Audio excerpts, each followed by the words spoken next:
What's up, y'all? So I'm back. As I said before, I wanted to do a video about Esther, and I've been trying to do this video for a minute, and I had to put way more into it than I thought. Ended up with 20 pages of notes and tried to do it several times and was not successful.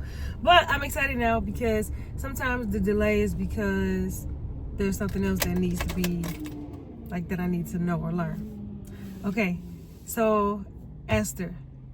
First thing I want to do is I want to lay out what I like to call a scriptural theme. The theme being, when I read the scriptures, when I read this account, this book of Esther, the scriptures that come to mind. So let's see.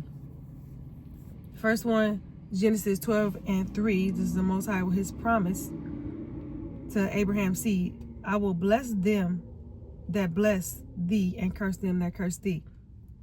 Deuteronomy 28. Yahuah shall cause thine enemy that rise up against thee to be smitten before thy face. They shall come out against thee one way and flee before thee 7 ways. Psalms 7:15 through 16. No, Psalm 7:15. 15 through 16.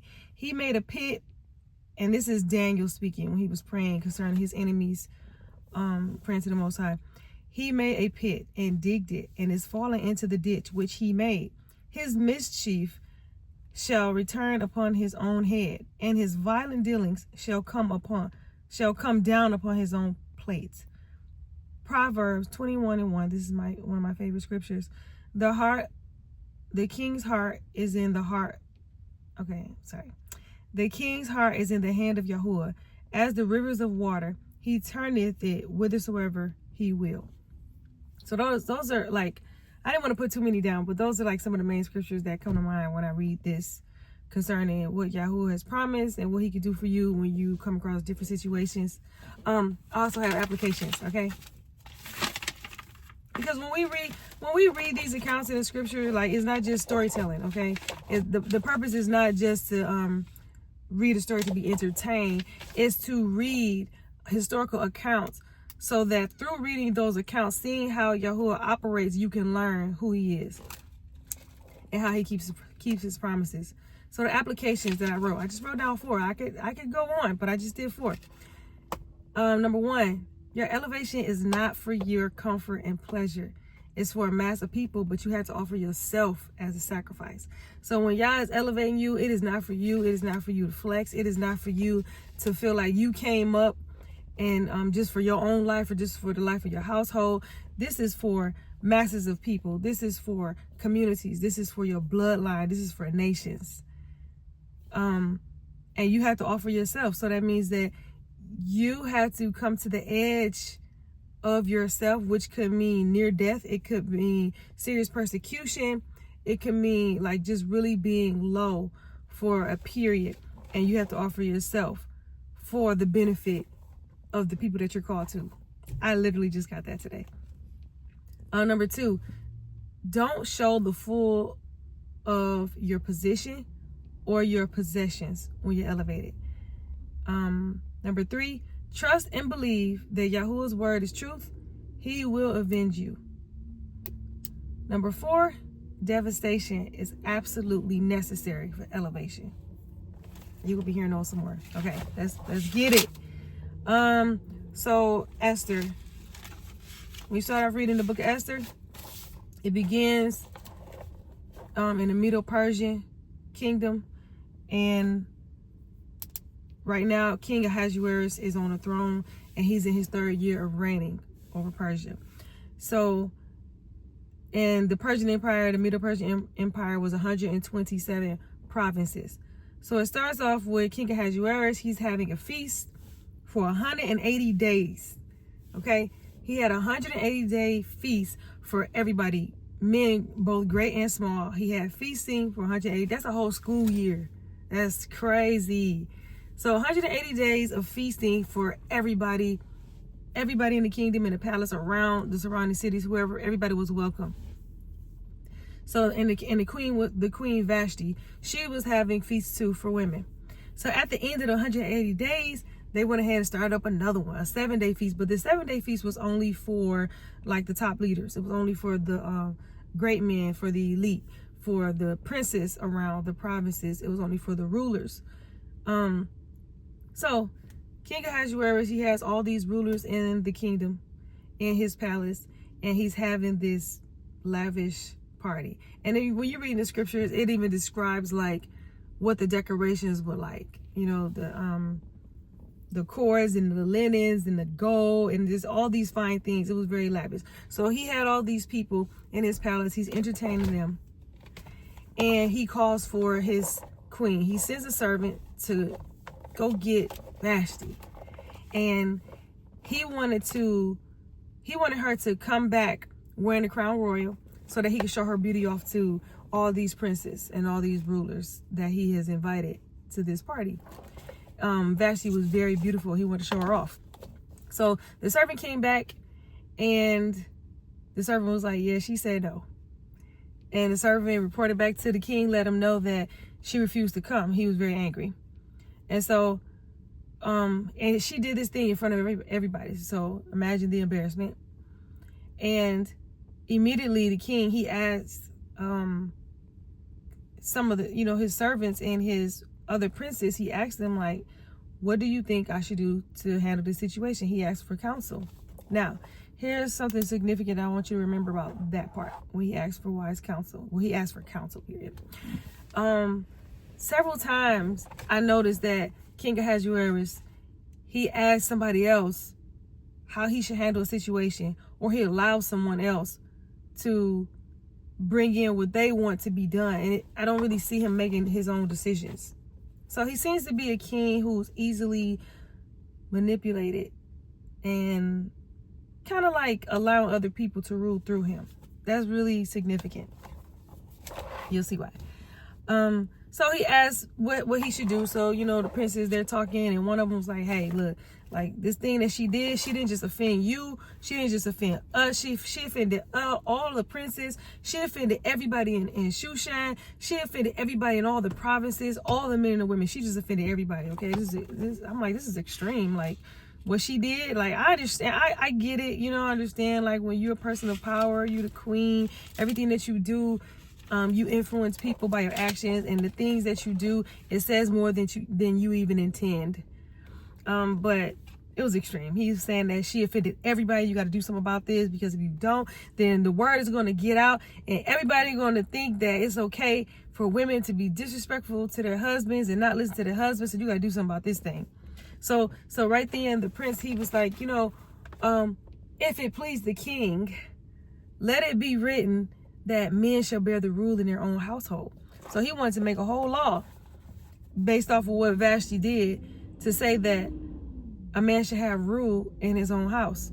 So the king said, yeah, like we're gonna do that. So they actually wrote it down. They got the books, and they put it on the books. Now, one thing significant, that's really significant, that we need to remember for this entire account, is that in the Persian law, Medo-Persian law, anytime a law is written, it cannot be reversed. If it's written and it is, and the king gives his ring and his stamp of approval on a law, it cannot be reversed.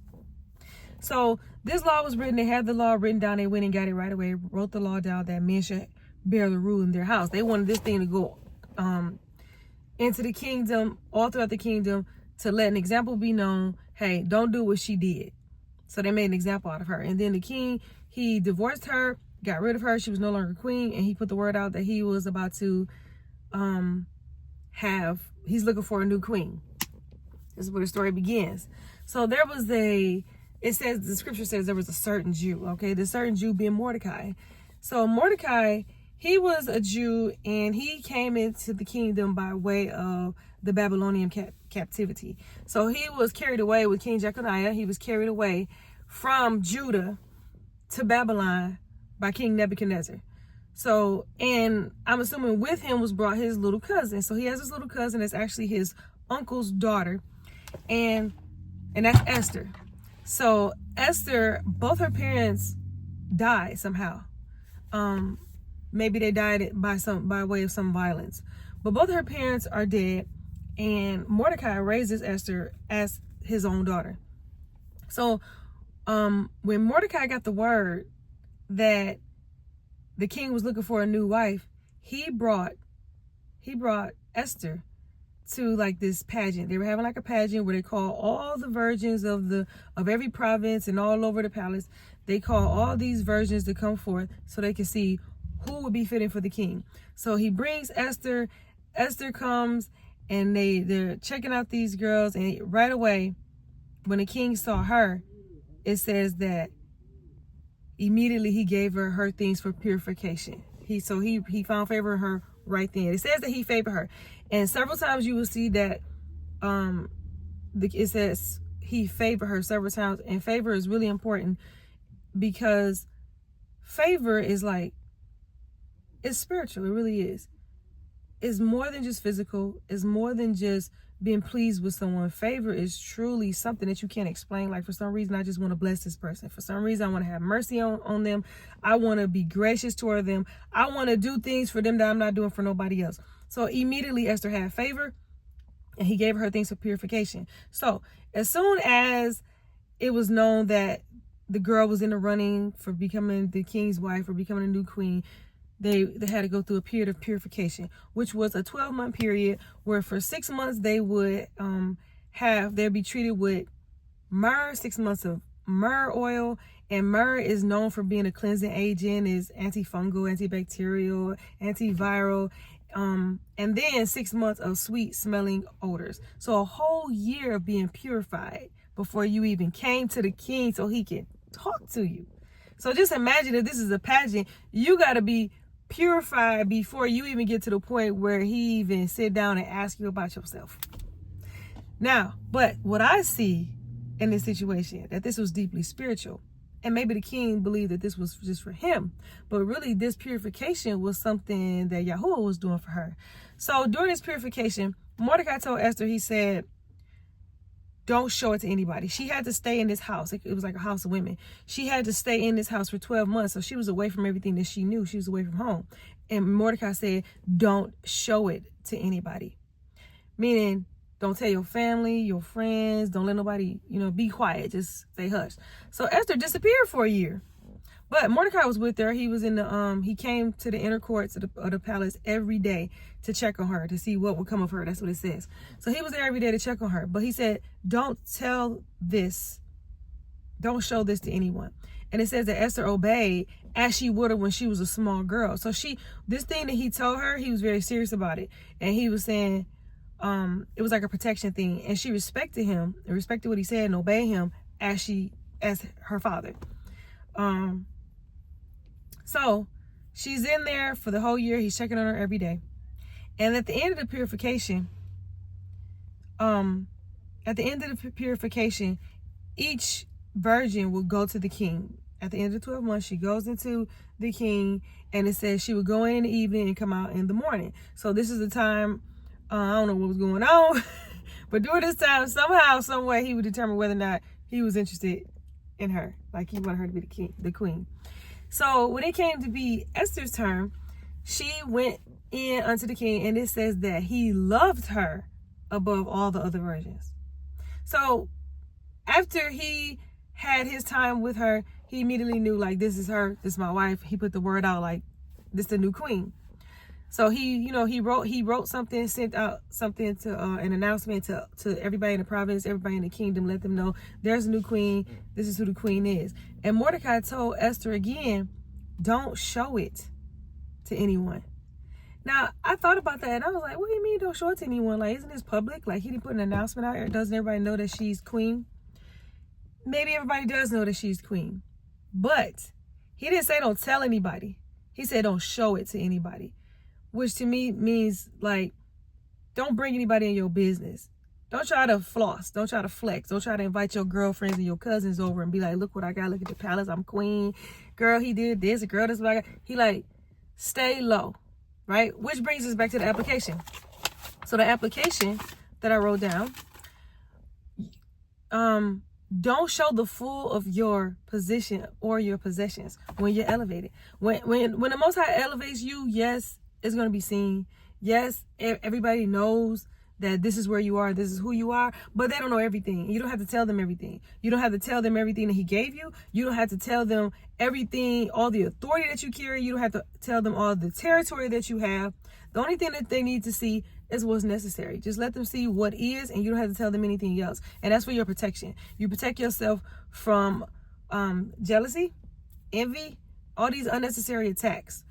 So a lot of times we invite attacks into our lives just by showing something to somebody, right? Just like, for example, like I remember growing up, keeping the blinds closed was a big thing. Keeping your curtains closed was a big thing. I'm sure a lot of people can relate. Like, your mama was really serious about keeping the blinds closed. Like, let your mama pull up at night and the windows open, the blinds open, the lights, and you can see everybody walking around. Oh my God, like, you're in trouble. You're in big trouble. He come in, what's wrong with you? Got the lights on, got the window wide open, everybody can see everything in the house. Why? We don't want everybody to see everything, because if I can see everything that you have, that opens up a door for me to covet. That opens up a door for me to be jealous, to be envious, to plan an attack, to want what you have, to try to secure it. But if you don't know what I have, you won't be doing that. So this is why Mordecai said, don't show it.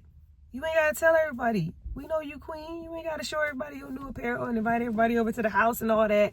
When, show them your gold, just calm down. She was there for a purpose, and he knew that. She was there for a purpose. And I even think about how Esther, it was said shortly that she was an orphan, both of her parents had died, and that's got to be really, really difficult to grow up like that. Like, I don't care how good you had it or how well you were taken care of. If both of your parents were dead and you grew up without both of them, I know that you're dealing with the spirit of abandonment, possibly rejection. You dealing with some things, dealing with identity crises. I know you're dealing with some things. So I know that, and on top of that, she's in captivity. They're in captivity. Now, let me insert this. Yes, they're in captivity, and she had an opportunity to become queen. But just because you're in the land and you have opportunity, and you're in the land and you can look good and raise up and be positioned, doesn't mean that you're not in captivity. Just because you're assimilated doesn't mean that you're not in captivity. That applies to us. Our people in our land, yes.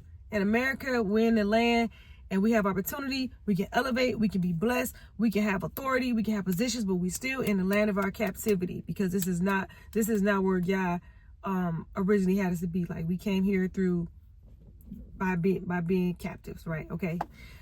Okay. So Esther is in the palace, and Mordecai is checking on her every day. So here was the law that they had.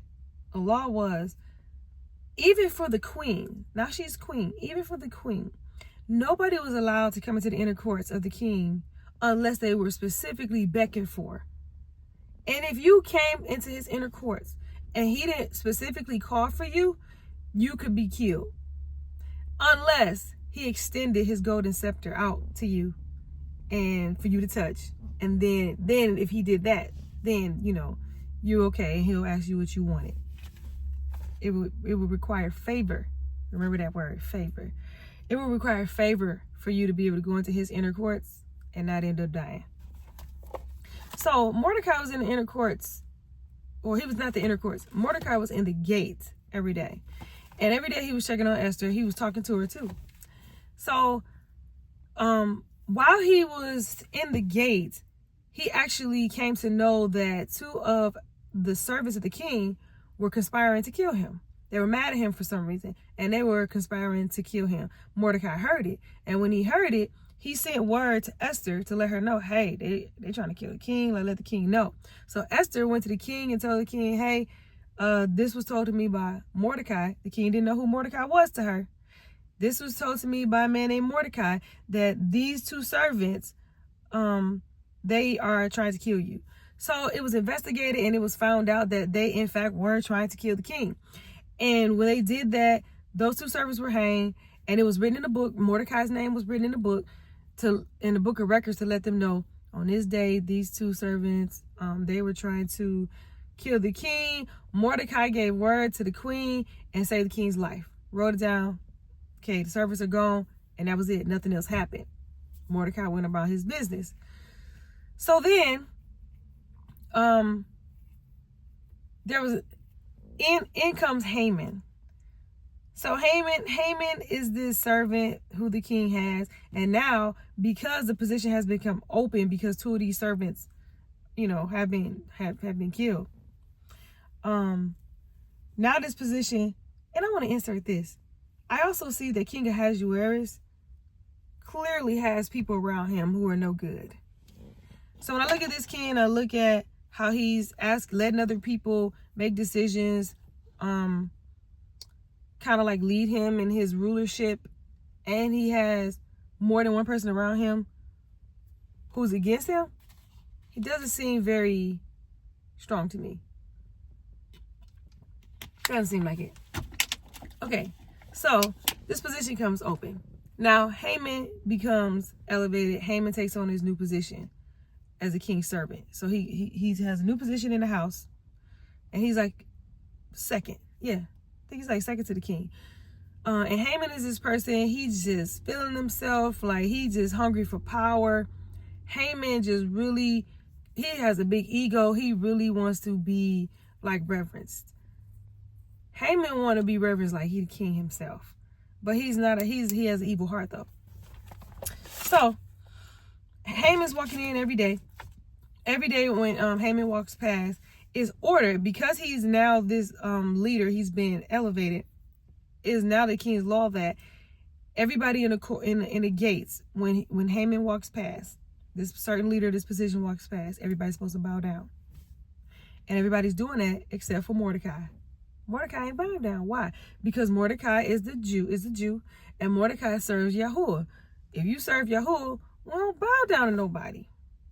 We just don't bow down to man.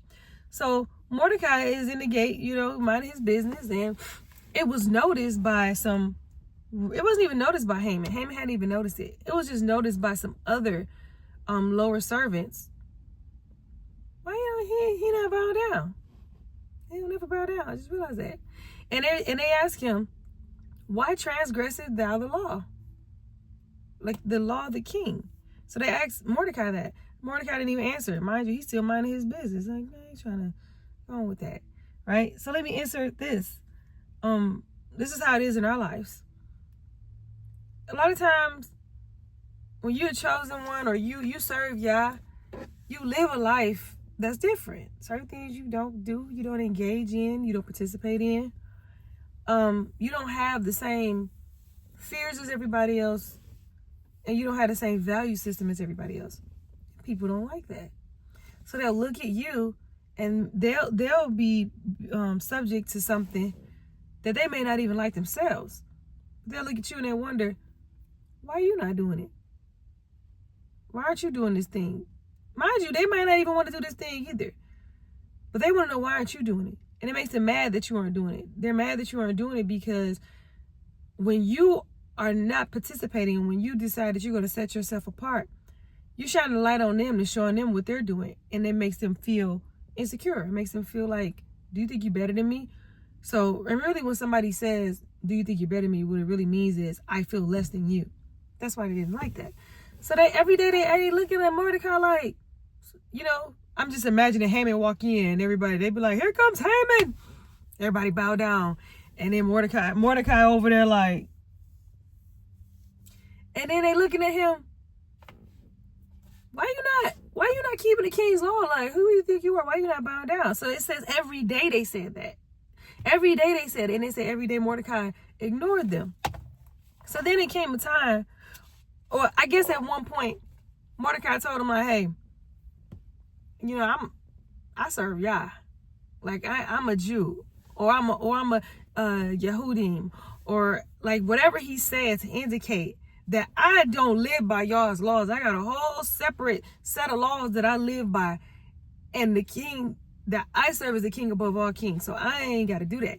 So he told them that at some point, and then they still didn't like that. So what they did one day is they got Haman's attention. They like, hey, let me ask you something. We want to ask you something.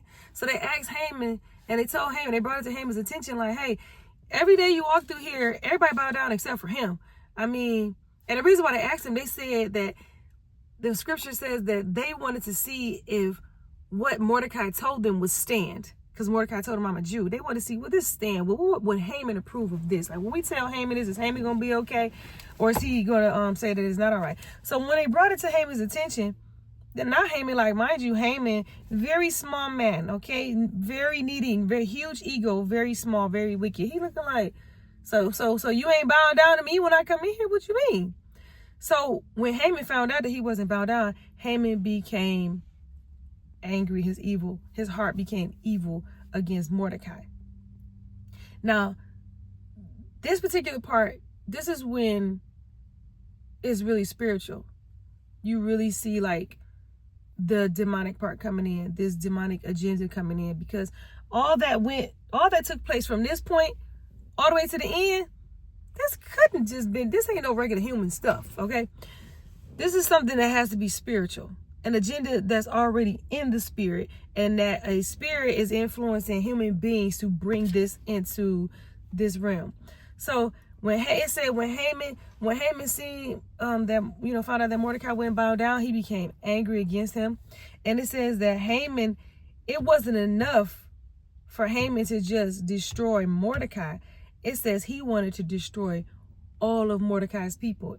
And it says for the servants had showed him all of Mordecai's people. And so he like, nah, I don't want to just kill you. I'm going to get rid of all of y'all. Everybody. So when it says that those servants showed Haman Mordecai's people, that shows me that Haman may not have necessarily been, I just got butterflies because oh my gosh, Haman may not have necessarily been all that aware of the Jews. Yeah, you might know, there's some Jews here, but he may not have really been aware, who are the Jews? Who are they? What do they look like? What does a Jew look like? What are they doing? What are their laws and customs? Because when you have a people that are in captivity, they're not always separate. Some of them are going to keep themselves separate, but some of them are going to be completely assimilated where you don't even know the difference, okay? An example is right before you. We're an example right here. Some of us are living in captivity, not just those who are like bloodline descendants like of Jews, but those who have been grafted in, okay? Because we all family. But even those who have been grafted in spiritually and who have been adopted, we're living in the kingdom, and we don't abide by the same rules and regulations of the world. We don't do what everybody do. Some things, a law might come out. You might be in a workplace, you might be in school, wherever it is in the community. You'll be like, yeah, we ain't doing that. I don't care what y'all say. You can threaten all you want. We don't participate in that. We don't do that. When it comes to food, we're not eating that. That's not what we eat. Everybody's not aware of that of you though until you make that stance. But there are some of us who are completely assimilated in. We do everything everybody do. Eat everything everybody eat. Go everywhere everybody go. Say everything everybody say. Watch everything everybody watch. Worship everything everybody worship.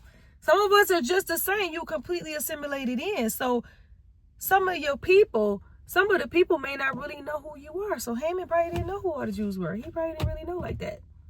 Until those servants pointed out, like, hold on. Let me tell you what he said. He said he don't keep the same laws as us. He don't want to bow down, but it's not just him. It's some other ones over there too. So they do this, and now Haman's eyes are open. His eyes are open to who the Jews are. And now he like, I don't like that. We're going to get rid of all of them. And the reason why I got butterflies, because what it made me think about? It made me think about Rwanda. It made me think about the Hutus and the Tutsis. If you don't know about that, you need to go look that up and watch that video. I remember watching that. I remember watching that story a long time ago, and it was truly scary. But I'm trying to tell you, when I was reading the book of Esther, I'm like, this sound like Rwanda. I ain't talking about the movie. Don't just read the movie. Go watch the documentaries and hear from the real people. Because the movie is cool, but there are some things that you might not know about. And when you read about this, when you read about how these people, you are living in community with these people, and then they turned against you.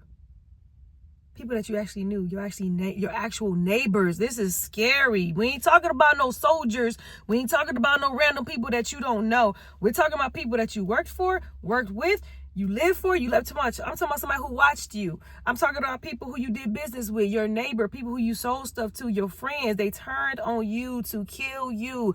Very demonic. This is not no regular human stuff.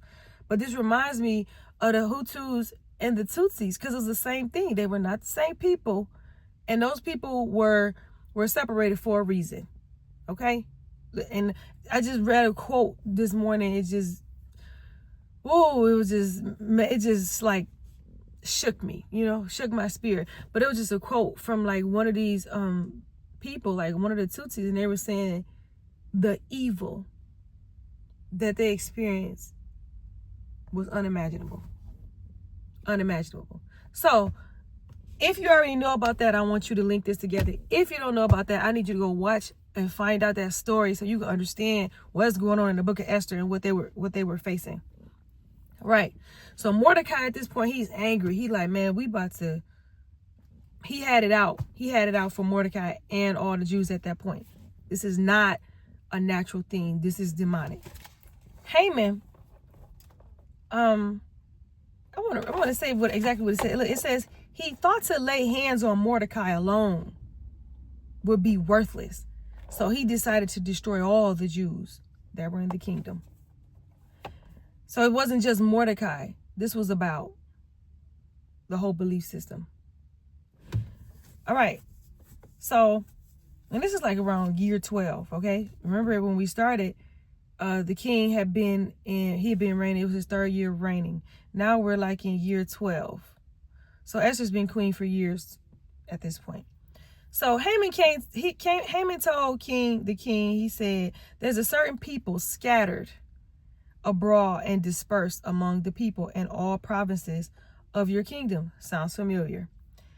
And he said they got different laws and they don't keep the king's laws. You see the instigation and the manipulation. And he said, it's not for the king's profit to suffer them. Now, remember what I said. It seemed like this king got people around him that manipulate him and kind of rule through him. It doesn't look like he really think for himself like that. I don't know why. Maybe he's a really young king, or maybe he just, I don't know, just kind of weak. So he said, let it be written. It's the second time somebody suggested a law to him. Let it be written that they may be destroyed, and I will pay 10,000 talents of silver to those that have charge over the business. So the king approved it, took off his ring, gave it to Haman. Remember I told you, once in the Medo-Persian law, once a law has been written down and the king takes his ring off and approves it, stamps it, it cannot be changed. So what Haman did was he literally sold the Jews, like he put a hit out on them. I'm trying not to. He put a hit on them. He put a bounty on her head. That's what I want to say. He put a bounty on her head.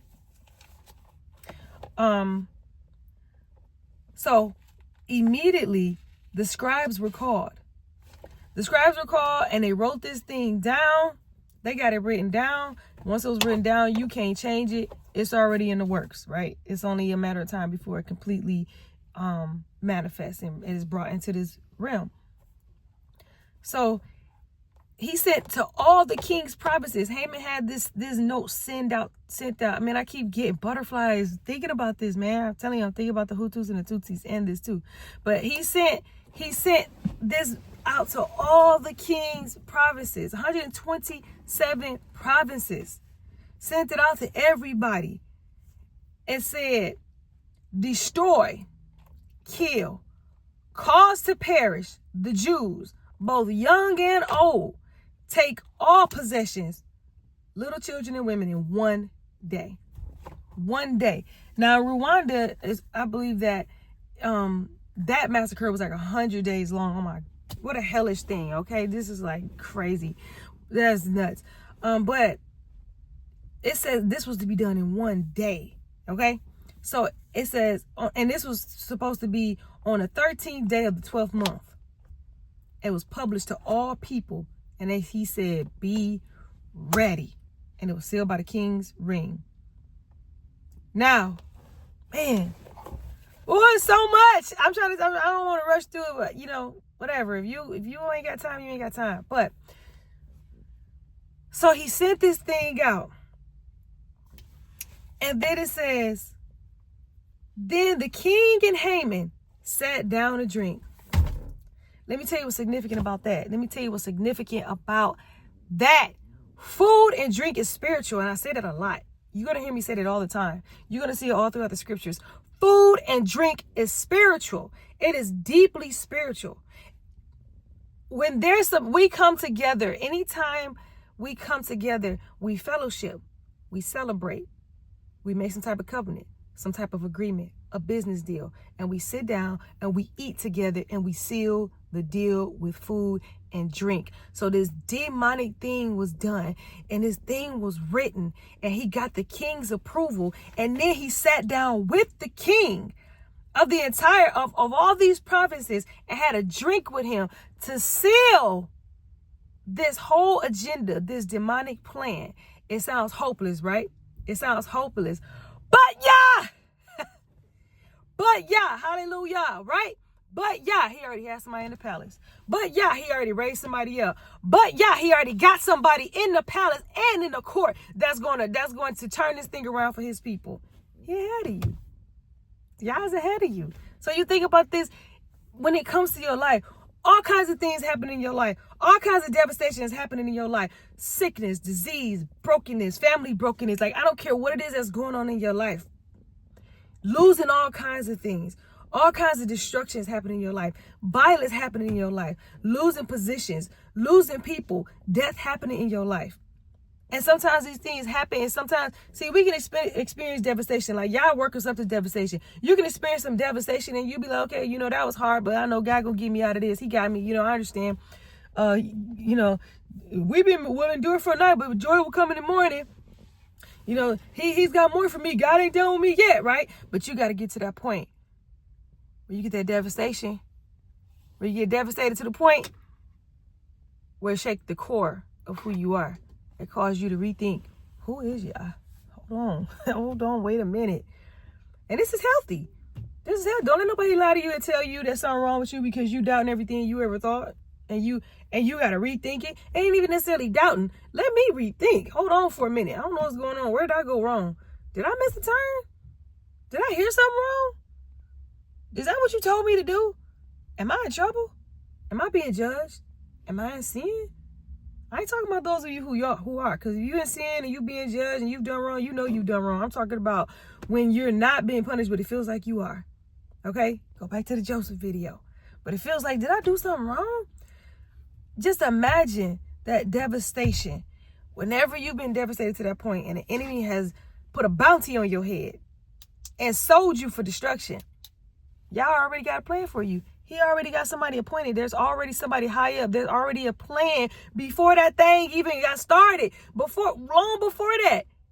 And because he already has a plan, it's not that he doesn't want the devastation to happen to you. This is what it means to be sovereign, okay? This is what it means to be almighty. This is what it means to be omnipotent. He like, no, I ain't saying I ain't want you to go through the devastation. But because I am, and because I'm all-knowing and omniscient, and I knew this thing prior, and I knew this thing long before you were knitted in the womb and before the foundation of the earth, I already knew I was going to let it happen because I knew it was going to elevate you. Watch what it do to you. Watch how strong it makes you, though. So, he already got his people in the palace position, right? And now, after this decree went out, it says Shushan, which is the palace city, the city where the palace is, Shushan was perplexed. Meaning, everybody in the city is like, I ain't see that coming. They're confused. What you mean? Be ready. What you mean? Kill them? Huh? They don't understand what's going on.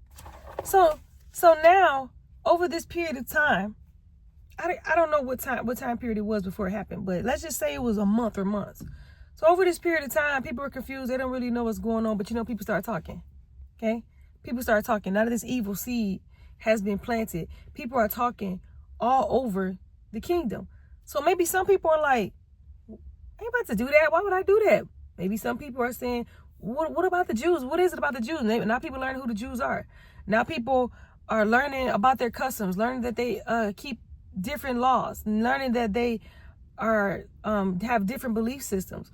Maybe some people are being swayed. Maybe some people who favor the Jews and got Jew friends, maybe now other people are starting to say, nah, you shouldn't mess with them. Like, no. So these evil seeds have been planted, and there are some people that are enemies. So there are people who already were their enemies, and now they have new enemies being created. So throughout all the entire kingdom, they have some people who are their enemies and some people who are not. Some people who are, and I'm sure it's the same thing with the Hutus and the Tutsis. Like, there were some people who probably was cool with it. They wanted an opportunity to do something to you.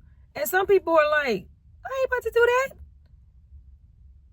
But something was happening during that period, because when that day came, it was people, there were enemies ready.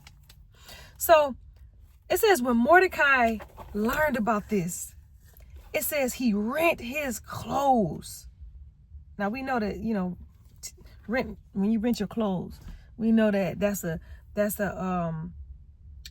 like for Jews, that's a way to express deep and profound mourning and hurt. And this is what you do before you get ready to go before Yahuah. So it says Mordecai rent his clothes and went out to the midst of the city and put sackcloth on. So he found out through writing. Mordecai found out through writing. He read it like, what is this? Now, when I imagine when Mordecai rent his clothes, and it says he let out a loud and bitter cry.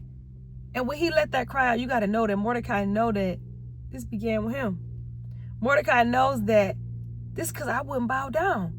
Mordecai knows that they try to get me bow down, I wouldn't do it. Now they about to kill me and my people. So imagine the feeling that you feel when you were righteous and you did what Yah wanted you to do, and now it's resulting in devastation.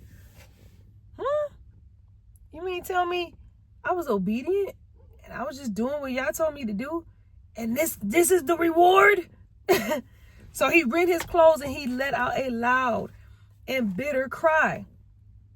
So it says, in every province there was great mourning among the Jews, fasting and weeping and wailing, many laying sackcloth and ashes.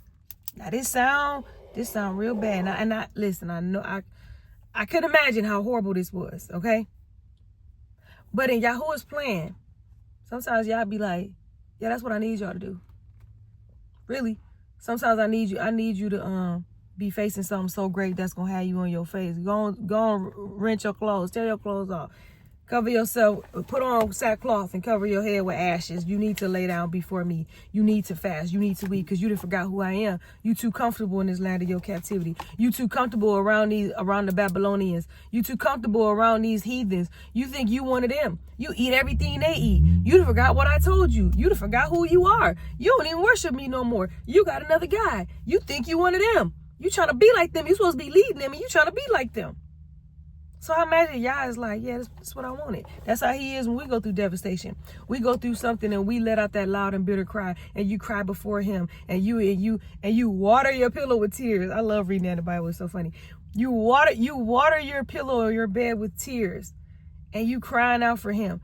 And you have this profound pain, and it's with you every day, day and night. And you're asking him to turn this thing around. Just turn this thing around. Yeah, he like, yeah, that's what I was looking for. That's what I want. That's what I wanted out of you. That's what I wanted out of you. So it says that Esther didn't even know about it. Mind you, she in the king's house. This is the queen. She didn't even know about it. Esther found out through a maid. One of her maids told her, but I imagine her, she the queen. Esther probably young and beautiful, skin looking good. She's sitting in the palace, probably eating good, eating what she want, got people fanning her, probably sitting on some nice stone couch or some nice bed with gold and all kind of tapestries and linen, being served whatever she wants, smelling good, smelling like sweet odors. And then here come one of her maids, and they tell her what's going on. It says the queen was grieved, and she sit close to him. So it says he received it not. Then she sent a chamberlain to Mordecai to know what it was and why. So she really wanted to know, like, okay, I need to know what's going on. So Mordecai, he sends through somebody named Hattach. He tells the whole story, what's going on. And it says he gives Hattach a copy of the decree sent as Shushan, because she didn't actually see the decree. This is only, word of mouth and hearsay. She's only hearing parts of it. And he sent the copy through the servant to Esther, and he tells Esther, hey, go to the king and beg for our people. This is what he's telling her. It says, make supplication and make requests for your people. He like, go to the king and beg. But the servant comes back, gives Mordecai the message from Esther, and Esther was like, I can't do that. She said, whosoever man or woman who comes into the king, into the inner court, who's not called, will be put to death. She like, I can't just go up to the king. What are you talking about? If I go in there, he gonna kill me. And he hasn't called me by name in 30 days. So Mordecai, he sends through a servant, somebody named Hattach. He sent through a servant, explained everything to Esther, because at this point, Esther, she just heard something from her maids, but she hasn't actually seen the copy that was sent out. So he sends a copy of the decree that was sent out to Esther, and he tells Esther, make supplication to the king on behalf of our people, like beg, you know what I'm saying? Beg for us, like. And so the messenger comes back, and he tells Mordecai what Esther said. Esther was like, she basically said, I can't do that. Like, the king hasn't called me in 30 days. And anybody who comes up to him, if they haven't been called, will be put to death. Like, I ain't trying to die. I can't do that. So then Mordecai responded, and he said, woo. He said this back. He said, think not with thyself that thou shalt escape in the king's house more than all the Jews. For if thou holdest thy peace at this time, then shall their enlargement and deliverance arise to the Jews from another place, but thou and thy father's house shall be destroyed. Again, let's take it back to the application, is that your elevation is not just for you. Your elevation is not for your comfort and pleasure. It's for a mass of people, but you have to offer yourself as a sacrifice.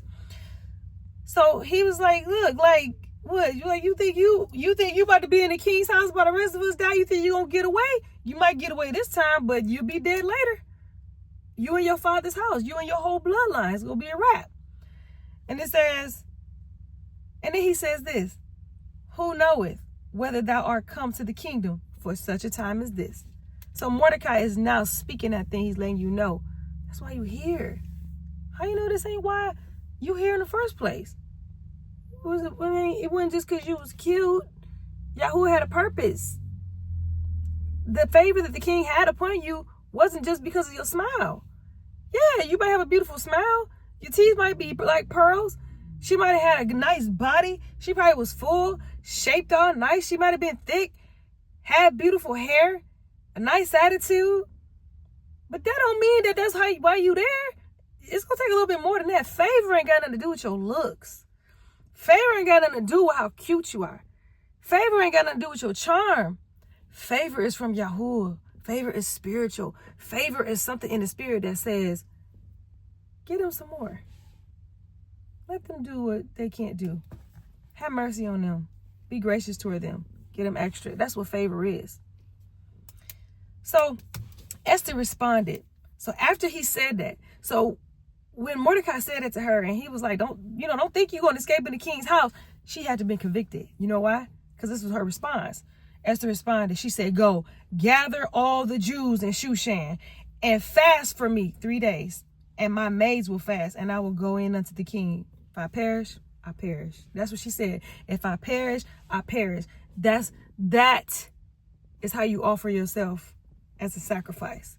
You got to be so sold out for Yahuah and what he cares about. You got to be so willing to be a servant to him that whatever it takes for you to serve him, no matter how hard it is, how painful it is, you like, man, whatever, I'm going to do it. I'm going to do it or die trying. Hey, I'm going to do it or die trying. You ever feel like you about to die? You ever feel like it doesn't have to be a physical death? It can feel like, man, I really feel like I'm spiritually about to be assassinated. I feel like I'm about to be taken out spiritually. Like, I don't even know if I come back from this. I might actually lose my mind. But keep going. Because you got a job to do, and it's for masses of people. If I perish, I perish. You got to offer yourself as a sacrifice. So, it says that Esther put on her royal apparel. Okay, that means she got cute. Okay, she went and put on her official queen outfit. So she ain't got on no lounging outfit. She didn't just rush off in there and just run there. No, she was strategic. She used strategy and wisdom. She knew who she was. She knows the power that she has. And here's the thing about women. See, sometimes we'll use our power, and listen, we are so powerful. Okay, in my opinion,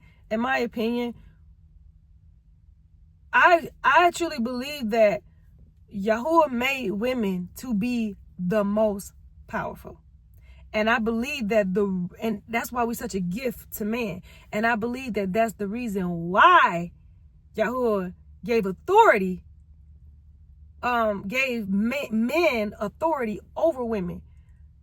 So a man, it's something powerful about a man having power over something that's powerful. Okay? This is, I don't want to get off on a tangent, but this is just necessary, all right? A man can be powerful on his own, right? But he's even more powerful when he has authority and control over something that's more powerful than himself. That's why they like big trucks. That's why they like fast cars. That's why they want a dog. That's why they want to walk down the street with a dog on a chain, a dog dragging them. That's why guys want to drive a car that's dangerously fast. That's why guys like to lift heavy weights, something that's heavier than them, because they want to have power over something that's more powerful than themselves. When a woman, you know what your power is. You know who you are. You know the power of your smile. You know the power of the sway of your hips. You know the power when you get dressed. You know the power of your beauty. Don't use it for wickedness, though. Don't use it to manipulate people. Use it when Yahuah calls you.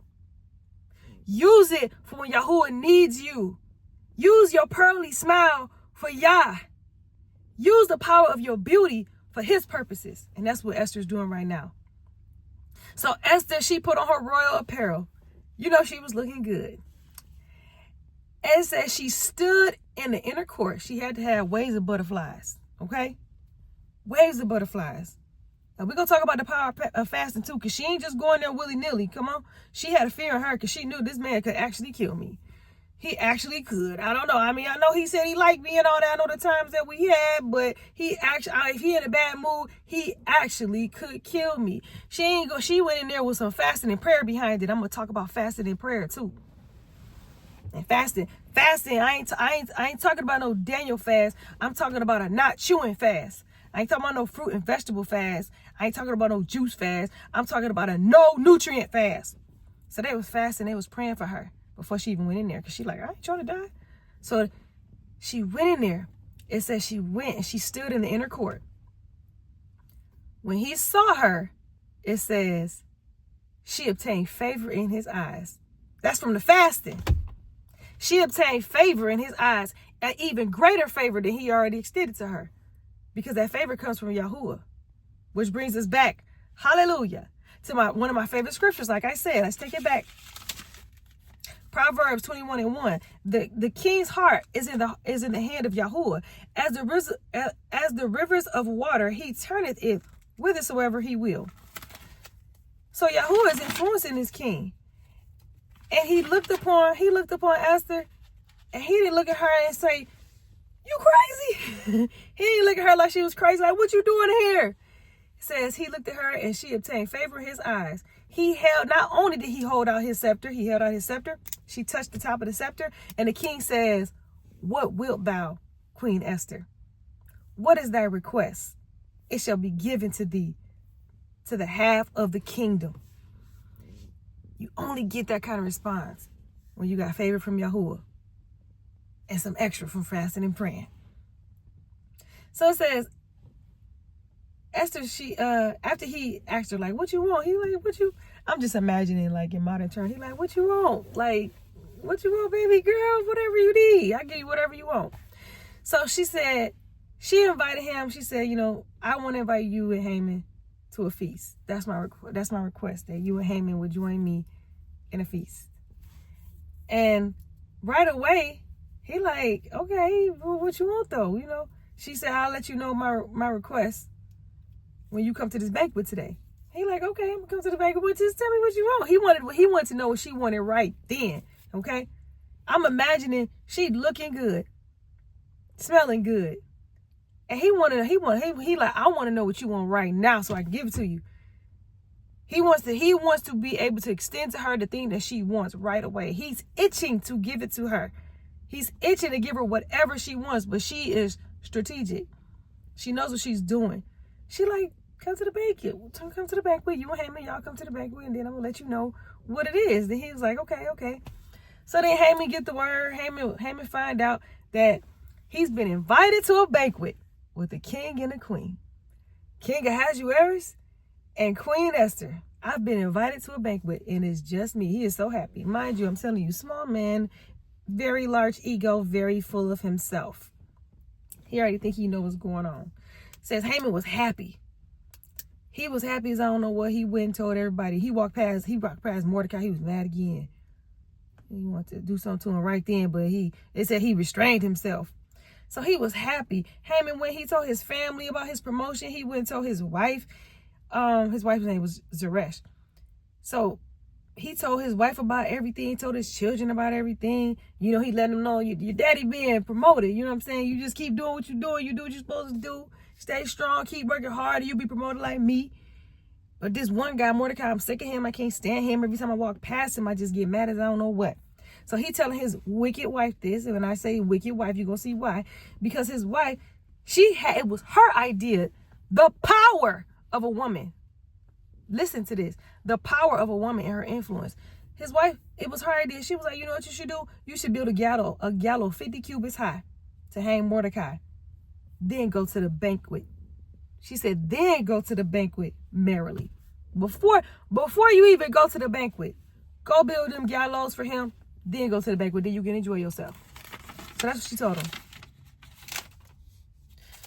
So that night, all these things brewing, okay? So now you see evil happening, but that ain't nothing. You know what I'm saying? Sometimes the evil in your life can seem so great, and it seems like Yah is fighting to try to end the evil on him. No, he already knows. He already got a plan. You know what I'm saying?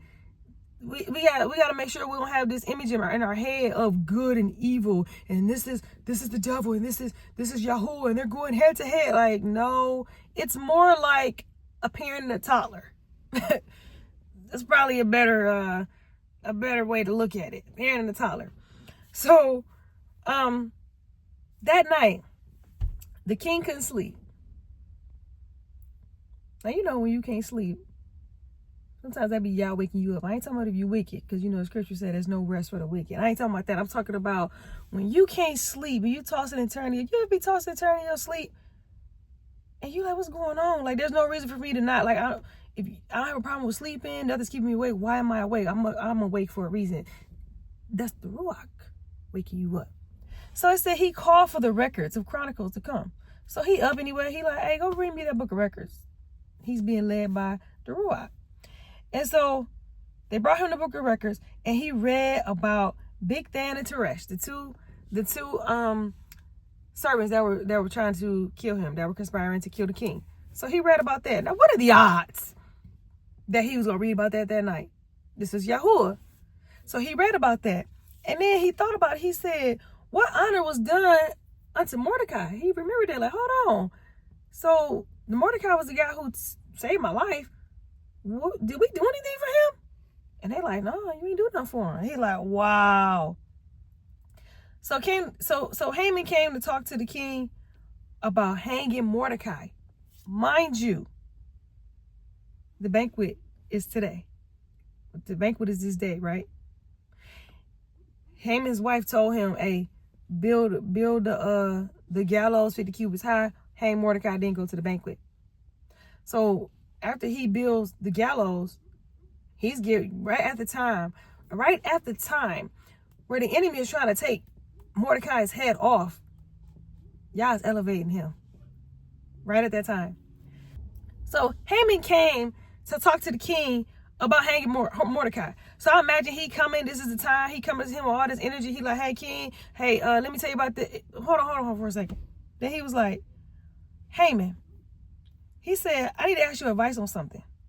Remember, I told you, seems like the king is always asking for somebody else to lead him and what should be done. He's not really ruling out of himself in authority. I don't really see a time where he actually did something that only came from his own mind, his own authority. So he saw Haman and he said, Haman, let me ask you advice on something. He said, how should I honor a man that delighted the king? Now, you know Haman. I told you Haman, small man, very big ego, very weak, very wicked. He thinks everything's about himself. He's something what people would call a narcissist.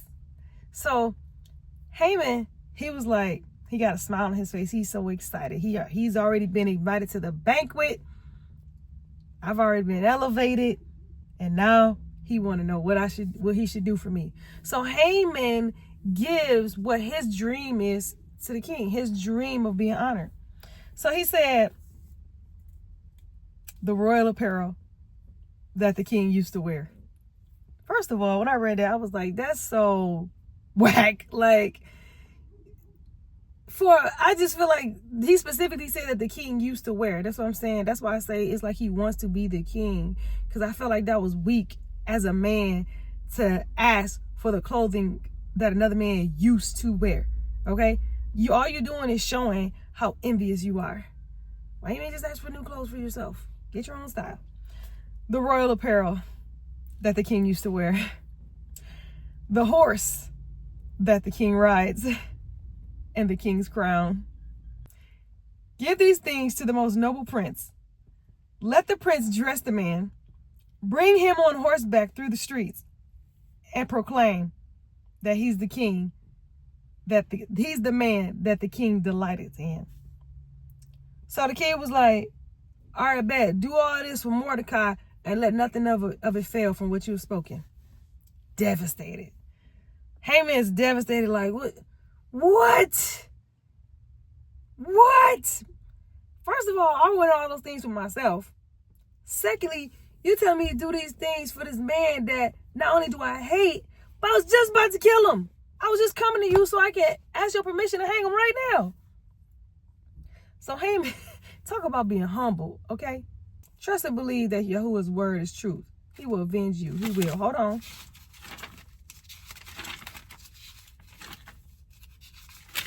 And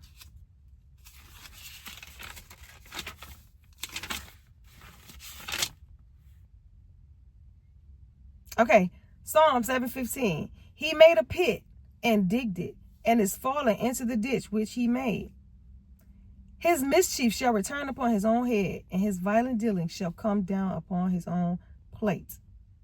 Yahuah shall cause thy enemy that rise up against thee to be smitten before thy face. They shall come out against thee one way, and before thee 7 ways. Okay. So Haman had to do all these things for Mordecai. Not only did he want it for himself, but he hates Mordecai.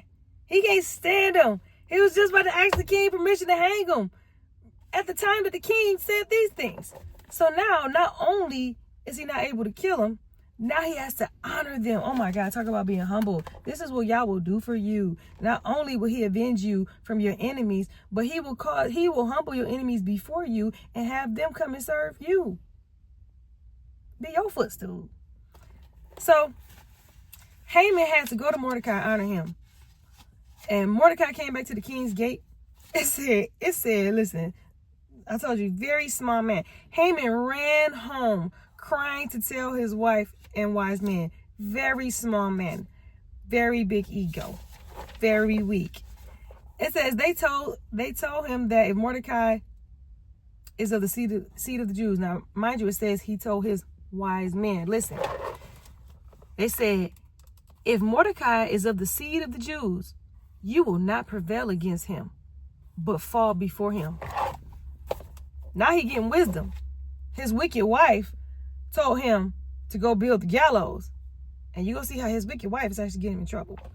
So they said, you're not gonna win against them. They know who the Jews are. You just can't.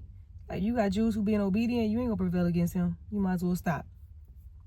So the chamberlains came in to rush Haman to the banquet at this point. So then, mind you, food is spiritual. Food is deeply spiritual. Just like Haman created this entire agenda, then he sat down and he had a drink with the king that sealed the deal. That put them in fellowship with the same plan, that put them in agreement for this same plan and put them on the same level. It binded their souls, eating together or drinking together. In this case, Esther invited Haman to a banquet. Is nobody there but Esther, the king, and Haman invited to a banquet after what? Esther already know. She didn't fast it. She didn't pray. She's about to make a petition to her husband, to the king, for her people, on behalf of herself and her people. And the food is already there. And they about to break bread together. They're going to break bread and they're going to come into agreement with something. So Haman is walking into a banquet that he doesn't even understand what's going on. So they sitting down at the banquet. I'm assuming they've eaten or they had something. And so the king like, Esther, Queen Esther, what you want? He's excited. He can't wait to give her what it is that she wants. He favors her. So she said, her request was, let my life be given me at my petition and my people at my request. What are you talking about? So the king asked who the adversary was. He like, what's going on? Like, mind you, you're the king. He doesn't even really fully understand what's going on. He gave Haman permission and agreement to make that decree, but he doesn't really understand what happened. That's what I mean when I say this king, like, you're not really ruling. You kind of letting people rule through you. So the king asked, who's the adversary? He like, who is this person that would do this thing? Who would do something like this? And she said, Haman. She said the adversary is this wicked Haman. So when he found out, he looked at Haman, what? Mind you, you said he could do it. But he didn't understand. He was manipulated, though. He was manipulated by Haman. He didn't really know what Haman was talking about. So the king stood up in anger and he went into the garden. He heated. He go into the garden. As soon as he stand up, so Haman see the king's face. Haman stand up and he looking at Esther. So it says Haman stood up to beg Esther for his life. When he saw the king, he knew the king wanted to kill him. So he looking at her like, please. She trying to beg. You know, she looking at him like, please. So when the king came back, by that time, Haman was falling upon Esther's bed, okay? So then this banquet is probably, some lounging area over here. By this time, Haman all on the bed begging her. And the king, that was the funny part too. The king was like, without now force the queen before the king? And so he's begging for his life. And at that time, it says the chamberlains come and they covered Haman's face. So they bagged him. They put a bag over his face. And then they took him where? To the gallows. What gallows? Why, the ones that he just built. The ones that he just built. Why? Because his wife told him to. And that's what happens when you have a wicked woman. She'll influence you to do things that's going to be the death of you. So the king saw the gallows and he said, hang him on it. Then, after Haman was killed and hanged, the king gave Haman's house to Esther. And it says, after that, Esther told the king who Mordecai was to her. All this time, mind you, she's been in the palace. She's been queen for, because this is around the 12th year. She's been queen for at least six years. All this time, she's had contact with Mordecai. The king knows who Mordecai is. He's seen him all the time. He didn't even know that was like her dad. It's her cousin, her older cousin. But he didn't even know Mordecai raised her. So she told him who Mordecai was to her. And you know what happened? It says the king gave Mordecai his ring. That's so significant. Like, that's a power move. And it says Esther, now mind you, they gave Haman, King Ahasuerus gave Haman's house to Esther. And then Esther set Mordecai over Haman's old house. And then Esther goes to the king again. Now, after this thing, it seemed like it's over. It's actually not over, okay? This is just the legal part that is over, which makes me think about how when we're going through things and we're praying and we're fasting and we're trying to get things turned around for our lives, there's a battle going on in the spirit. At this point, the battle was won. But other things are still coming. The people don't know that. The people all over the provinces and in Shushan, they don't know what's going on. They don't know what Esther's doing. They don't know that anybody is making supplication for them. They don't know that Yahuah has a plan for them. They don't understand that this plan is already taking place. They're still afraid and mourning like, oh my God, we got X number of days, X number of weeks to, they about to come and kill us. So Esther said, she goes to the king again. She like, look, she said, can you please put away this mischief of Haman? He holds out the scepter. Mind you, if he held out the scepter, that means she went to his inner court again. So now she been elevated to a place. I'll tell you about the favor. Favor puts you in a place where what apply to everybody else don't apply to you. Now she in a place where she going into the inner courts. She's above the law at this point for this purpose, for this time, for this divine calling, for Yah's purpose, his plan and purpose. Now she's just going into the king, into his inner courts without permission. So he held out his scepter and he said, what is your request? Again, he giving her whatever she wanted. What's your request? And she said, let it be written to reverse the letters. And then, remember, it can't be reversed, but he had to do something completely different. The law of the Medo-Persians, once a law is written and it's been sealed by the king, it cannot be reversed. But you can do something to remedy what was written. So the king wrote, he put, behold, I have given Esther the house of Haman. And he's addressing the king is addressing the whole kingdom. Behold, I have given Esther the house of Haman. He said, and him they have hanged upon the gallows because he laid his hand upon the Jews. You hear that? Let me go back.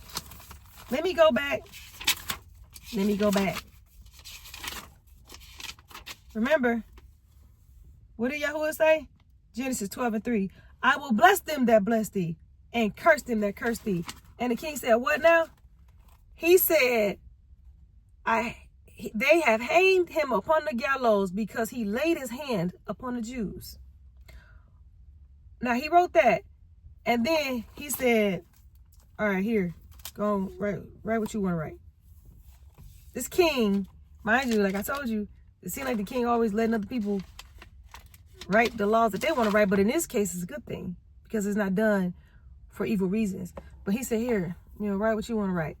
So he put in the king's name. He said, write what you want to write in my name and seal it with my ring. He said, no man can reverse it. What? I thought Joseph was doing something. I mean, Joseph was, like, his story was amazing. How he was elevated was amazing. But the king of Persia gave you his ring and said, here, go ahead and write a decree to the whole kingdom by yourself. And whatever you write, just go ahead and just approve it. I've already approved it. I've already approved, whatever it is that you're going to write. You talk about favor, trust, because you walk in integrity, because you know who you are, because you walk in authority, because he knows who you serve. Because in dealing with you, he becomes subject to Yahuah. in dealing with you, he knows who Yah is, and he's convicted and convinced that he should do these things. So he gave full power and authority to Esther and Mordecai to write whatever they wanted. Now at this point, Mordecai completely took Haman's place, and he became second to the king. He was completely elevated to Haman's place. He was completely reversed. The ditch that Haman dug for him, he fell in it. So he gave it to Esther and Mordecai. Here, write whatever you want. It's already signed. So Mordecai, here come Mordecai. It's like a tag team in authority, you know. So Mordecai, he commanded the Jews, lieutenants and deputies and rulers of every province. This is what he said. He said the king granted the Jews which were in every city to gather, stand for their life, destroy, slay, and cause to perish all the people that would assault them, little ones and women, take spoil for a prey in one day, the 13th of the 12th month. So, wow. Originally, this thing was done, it sparked with Mordecai and his obedience to, I'm not bowing down. So they sought to conspire against Mordecai and all his people to completely just wipe them out, massacre them. And now all the power is in Mordecai's hands. The same power that was going to be used to destroy him and all his people. So it says, Mordecai went out from the king in royal apparel of blue and white. He the man now. A great crown and garment of linen and purple on his head. So everybody was happy if he sent this. Everybody was happy. They were rejoicing because there's some kind of solution now. So it says the city of Shushan rejoiced and was glad. The Jews had gladness and a feast and a good day. It says many of the people of the land became Jews, for the fear of the Jews was upon them. The day still has not come. Now, when the day came, and let me go back. Some people became Jews. I told you, you have been living in the land of your captivity. You forgot who you were. You forgot who you were. And now Yahuah has to remind you who you are. And now that you know who you are, people know them the Jews, dang, the fear and the dread is upon them. Why? Because you're separate now. Everybody can see who you are. And now, whereas before, it looks like you were about to be destroyed. Now you rise up in power. Everybody's scared. They're like, I want to be a Jew. I'll be a Jew. I'm cool with that. Like, I like how y'all rolling. Even besides being afraid, even besides the fact that I'm scared, the fear is upon me. I like y'all. Like, y'all more powerful than everybody else. A lot of people join. You see how much Yah is doing. You see how this wasn't just how the enemy was used to try to destroy people, but Yah's plans actually prevail, and his plans prevail to preserve his people and keep his people set apart and to bring other people in, bring the heathen into his nation, into his kingdom. So it says that when the day came, the enemies of the Jews hoped to have power over them, but it was the contrary. The Jews had rules over them that hated them. No one could withstand them because they feared the Jews. The rulers of the provinces, lieutenants and deputies and officers of the king, they helped the Jews. It says they helped the Jews. It says the fear of Mordecai fell upon them, for Mordecai was great in the king's house, and his fame went out throughout all the provinces. You talk about being elevated.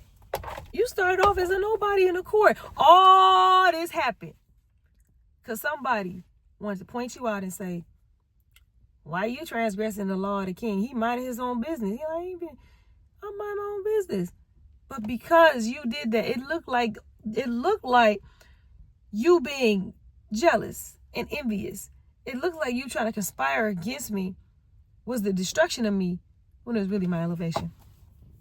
So it says Mordecai waxed greater and greater. And when that day came, it says the Jews smote all their enemies. 500 people just in Shushan were killed. That's just in Shushan. That's just the palace city. That don't even include all the other provinces in the kingdom. And the 10 sons of Haman were hanged.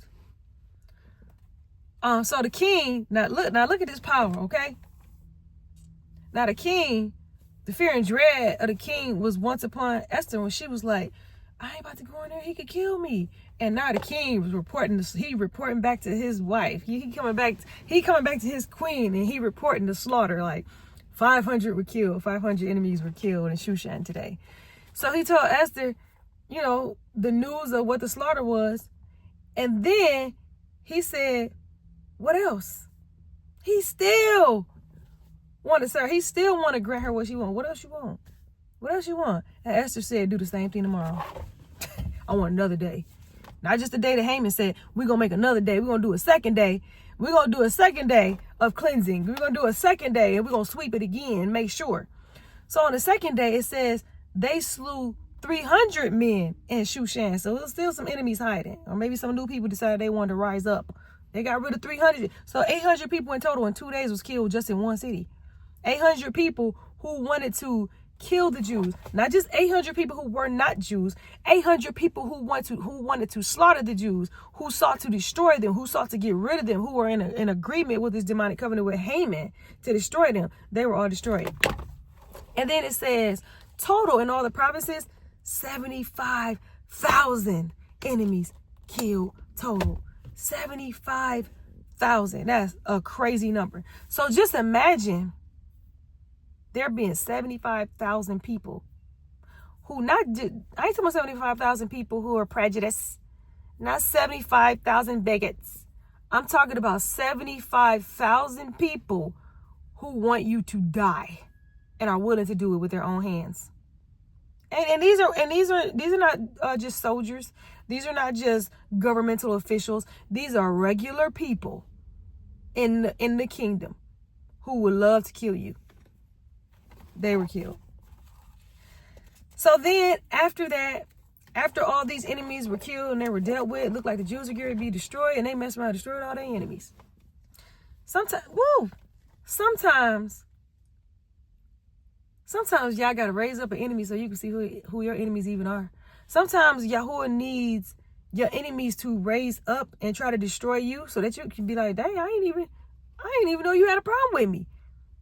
Sometimes people raise up and they want to hurt you and harm you and talk down on you and do something bad against you, and you be like, wow, I ain't even know you was like that.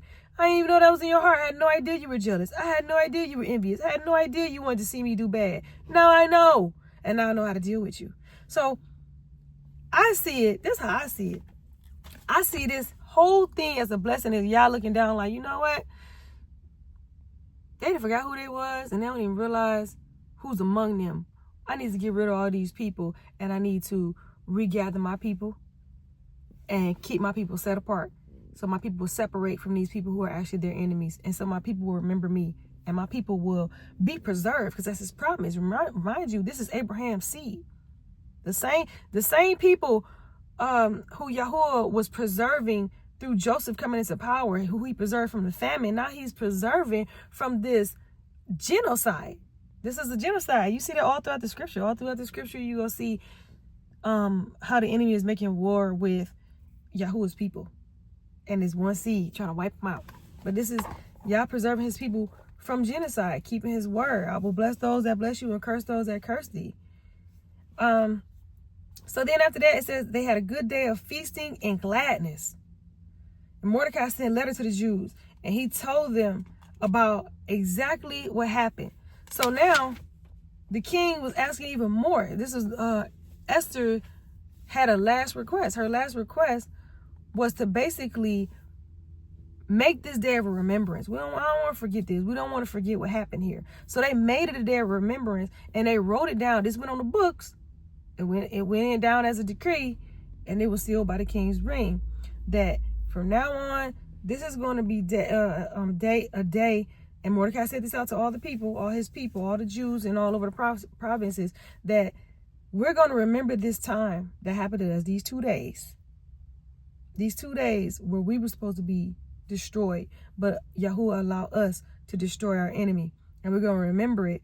And he told them the story about how they cast lots, that Haman cast lots to destroy them, but Esther went to the king and she made supplication for them and commanded that his wicked devices be returned upon his head. And that's how they created the day of Purim. And Purim was about the 2 days of the slaughter, followed by a day of feasting and being joyful. So even though things look terrible, there's a time where you triumph over your enemy, and now it's time to celebrate. So that is my whole explanation and teaching on the book of Esther and that account. Love this story. So many things to take away. Remember those applications. Trust and believe that Yahuah's word is truth. He will avenge you. He will destroy your enemies. He will cause your enemies to fall down and flee before you. Remember, your elevation is not for your comfort and pleasure. It's for a mass of people. But you got to offer yourself as a sacrifice. Esther she offered herself as a sacrifice when she went in unto the king, not knowing if she would live. Mordecai offered himself as a sacrifice because he stood fast on Yah's word, and he was not about to bow down to no Haman, even though it was about to be the death of them. He was about to be hanged on the gallows, but they were both elevated. Everybody was preserved. And the last one, devastation is absolutely necessary for elevation. That's all I want to say. I know this was long, but it was rich. I am Katila Usuri. I'm here to help.